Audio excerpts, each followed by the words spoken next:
আমি বলতেছিলাম 50,000 বছর শুধু কিয়ামতের দিনটা হবে। কত হাজার বছর?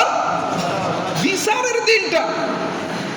সেই তুলনায় দুনিয়ায় যদি আমরা ক্যালকুলেট করি, হিসাব করি, কিয়ামতের দিনটার তুলনায় দুনিয়াতে যারা 60 বৎসর বাঁচে তারা কিয়ামতের দিনের তুলনায় মাত্র 2 মিনিটস। কয় মিনিট? 2 মিনিট শুধু বাঁচে। এই 2 মিনিটের জ্বালায় আপনি নিজেকে কন্ট্রোল করতে পারেন। কি বলেন? ঠ্যাঙ্কারেগা ট্যাঙ্কারেগা আন্দারে মে মুগুর মারেগা। কি বলেন? এইটা আমার, সেইটা আমার, ওই আবার কে রে? কি বলেন? কত কি! এই যে 2 মিনিটে হায়াত পেয়ে আপনার মনে এত তেজ, এত শক্তি, এত নাফরমানি কোত্থেকে আসে ভাই? কোথা থেকে আসে? আল্লাহকে ভয় করুন। আল্লাহ হচ্ছেন সর্বশক্তিমান, তিনার থেকে ক্ষমতার বেশি মালিক আরো কেউ আছে নাকি?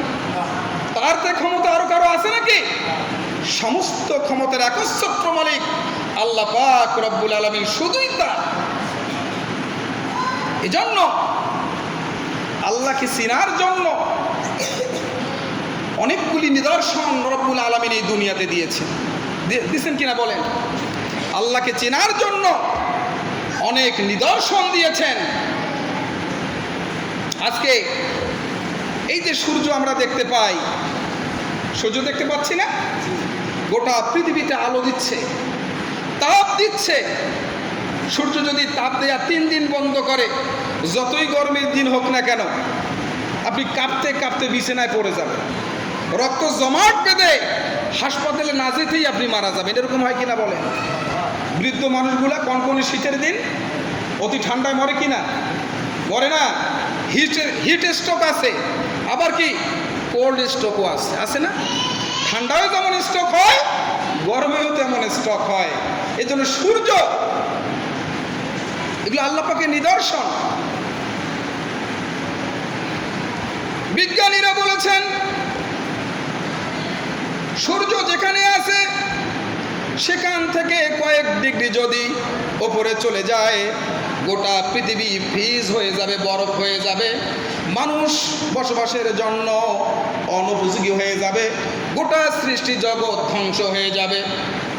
সূর্য যেখানে আছে সেখান থেকে কয়েক ডিগ্রি যদি নিচে চলে আসে, গোটা পৃথিবী জ্বলে পুড়ে ভস্মীভূত হয়ে ছাই হয়ে যাবে। চাঁদ যেখানে আছে সেখান থেকে কয়েক ডিগ্রি যদি উপরে চলে যায়, গোটা পৃথিবী মরুভূমি হয়ে যাবে। আর চাঁদ যেখানে আছে সেখান থেকে কয়েক ডিগ্রি যদি নিচে চলে আসে, গোটা পৃথিবীর সমস্ত সাগর, মহাসাগর, নদী, নালা, খাল, বিল, যত পানি আছে সমস্ত পানিগুলি স্থিত হয়ে গোটা পৃথিবী পানির তলায় তলিয়ে যাবে। এই চাঁদ এবং সূর্যকে রব্বুল আলামিন একটা পরিমাপ অনুযায়ী বান্দার জন্য রেখেছেন। বলেন সুবহানাল্লাহ।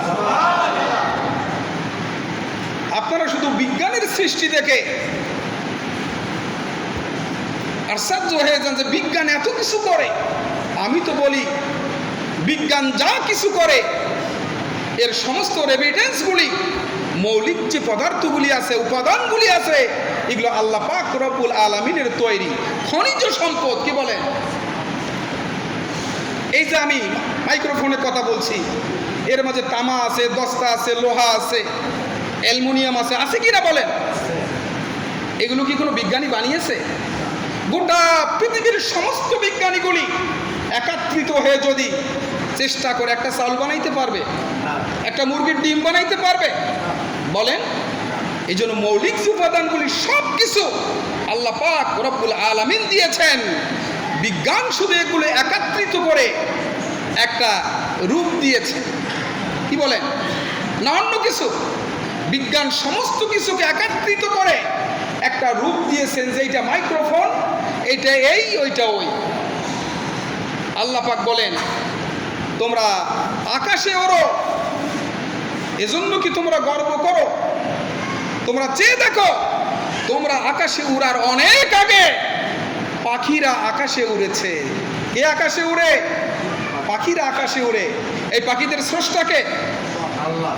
রব্বুল আলামিন বলেন, আওয়ালাম ইলাত তায়রি ফাওকাহুম সাফাতিন ওয়া ইয়াকবিদ।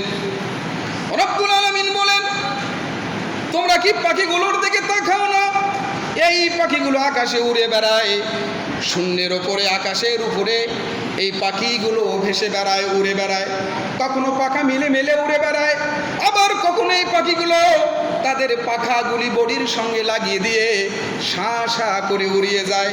তোমরা বলো তো, এই পাখিগুলোকে আমি আল্লাহ পাক রব্বুল আলামিন ব্যতীত কে রেখেছে? কে রেখেছেন এই পাখিগুলোকে? আল্লাহ পাক বলছেন সূরাতুল মুলকের মধ্যে, আল্লাহ রাব্বুল আলামিন বলেন, তোমরা সাবমেরিন আবিষ্কার করেছো। সাবমেরিন বোঝেন তো?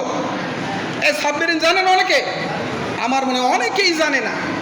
সাবমেরিন হচ্ছে সমুদ্রের তলদেশ দিয়ে যায় এবং বিজ্ঞানীরা এই সমুদ্রের তলদেশে মণি মাণিক্য সোনা দানা যত সামুদ্রিক পদার্থ আছে, সম্পদ আছে, সেগুলো আহরণ করার জন্য, সেগুলো তুলে আনার জন্য সাবমেরিন তৈরি করেছে। আল্লাহ বলেন, এই সাবমেরিন আজকে তোমরা আবিষ্কার করেছো, এই জন্য কি তোমরা গর্ব করো, অহংকার করো? না, এর অনেক আগে আমি 3 মাস সৃষ্টি করে তোমাদেরকে সাবমেরিন আবিষ্কার করার ফর্মুলা আমি দিয়ে দিয়েছি। সুবহানাল্লাহ বলে, আরো জোরে বলে।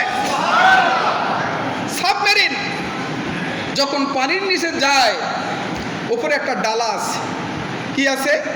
ডালা আছে। ডালাটা খুলে দেয়, হাজার হাজার গ্যালন পানি ওই সাবমেরিনের ভিতরে চলে যায়। এরপরে সাবমেরিনটা ভারী হয়ে যায়, ওজন হয়ে যায়, আস্তে আস্তে সমুদ্র পৃষ্ঠে চলে গিয়ে এরপরে তারা বিচরণ করে। আল্লাহ পাক রব্বুল আলামিন এই যে তিমি মাছ তিনি সৃষ্টি করেছেন, এই তিমি মাছের পিঠের ওপরে একটা ডালা আছে। এই ডালাটা খুলে দেয় আর লক্ষ লক্ষ হাজার হাজার গ্যালন পানি ওই সাবমেরিনের ওই পেটের মধ্যে চলে যায়। এরপরে আপনারা হয়তো বলবেন যে হুজুর, হাজার হাজার গ্যালন পানি একটা সাবমেরিন একটা তিমি মাছ খায়, তাহলে তিমি মাছটা কত বড়? আরে ভাই, তিমি মাছের যে বাচ্চা হয়, বাচ্চা হয় না, এই তিমি মাছের বাচ্চা 5 মণ পর্যন্ত দুধ খায় একটা বাচ্চা। একটা তিমি মাছের বাচ্চা যদি 5 মণ দুধ খায়, তাহলে ওই বাচ্চাটা কত বড়? এক একটা নিজ তিমির 5000 টন পর্যন্ত ওজন হয়।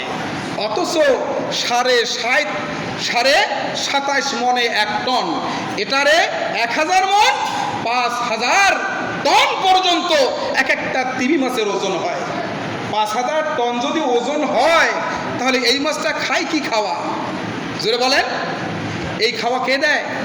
আরে ভাই কথা বলেন না কেন? আল্লাহ পাক রব্বুল আলামিন। আর আপনি আপনার খাওয়ার চিন্তা করেন, দিনরাত শুধু খাওয়া খাওয়া খাওয়া। ভাই মসজিদে যান না কেন? হুজুর, দোকান আছে, ব্যবসা আছে, বাণিজ্য আছে।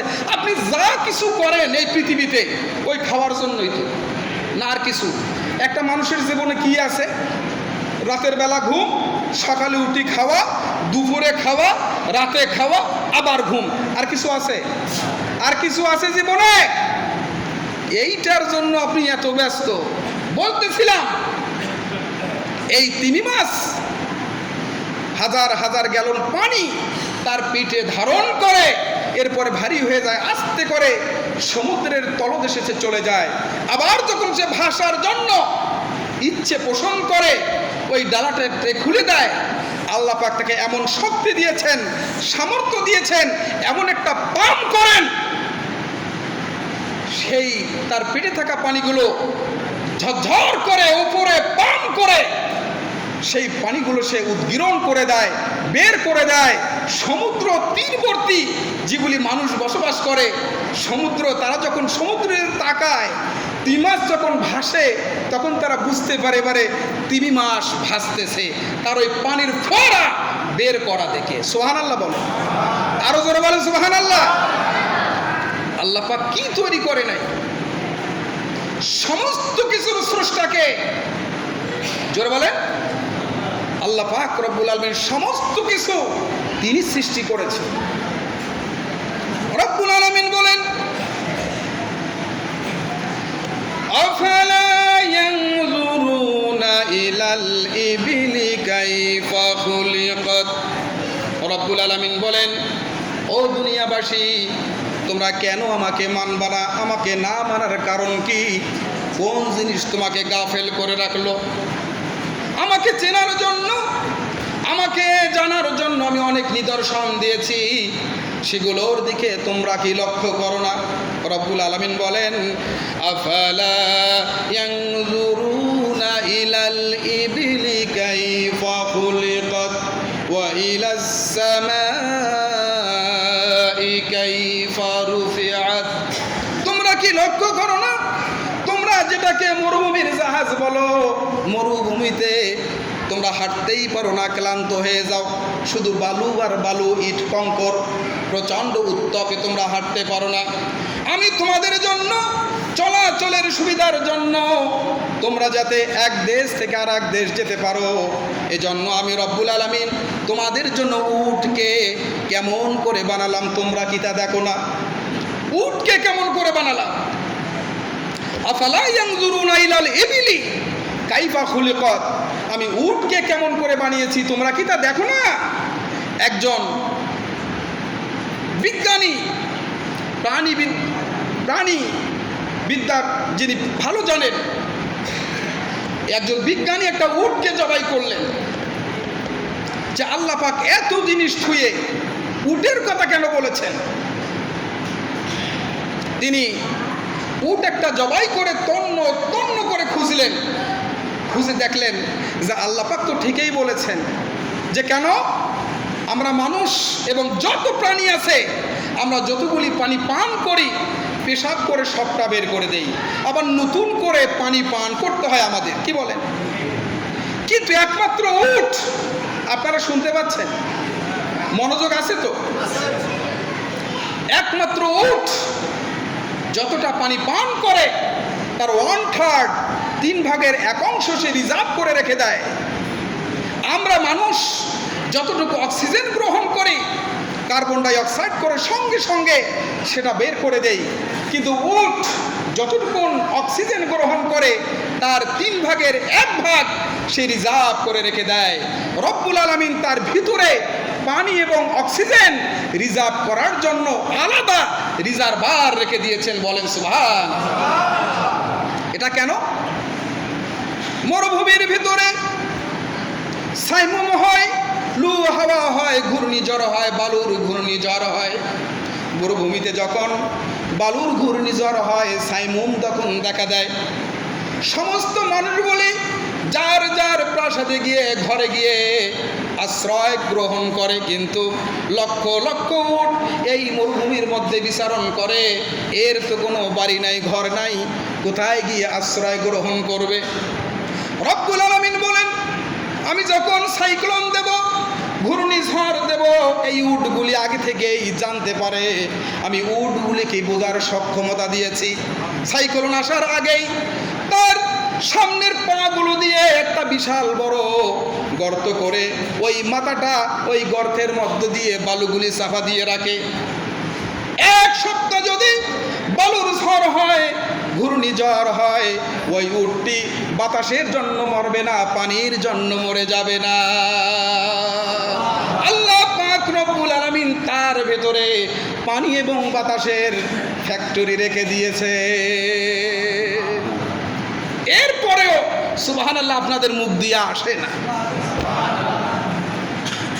বাড়ি জিয়া বলেন, বোক শুনি হুজুর ওই কথা ওখানে কইছে, এতে আসি সুবহানাল্লাহ কোন, তুইও কর।